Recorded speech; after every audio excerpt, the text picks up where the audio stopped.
icyo nashaka gusorezaho nyakubahwa Perezida wa Repubulika ni ukubashimira, mwarakoze kumenyekana. Njyewe njya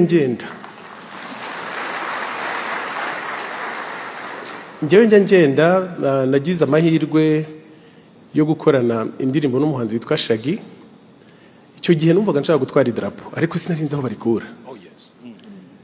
Ubwo nyine ndirukanka nshakisha abo bantu bose, nza kugira amahirwe ndaribona.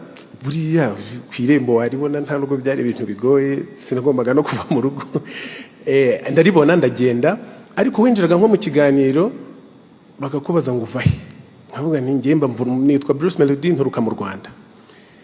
Ukabona umuntu atangiye, ariko iyo twongeye izina ryanyu ni business class, ngenda njyenyine. Birijyana birihuta. Ubwo rero twabafatiyeho lift kandi bigira umumaro. Kandi iyo ndi gukora ibintu numva ntewe ishema naho naturutse, nta kintu na kimwe kindutira u Rwanda. Ni ukuri turabakunda cyane, mukomeze mudushyigikire, murakoze.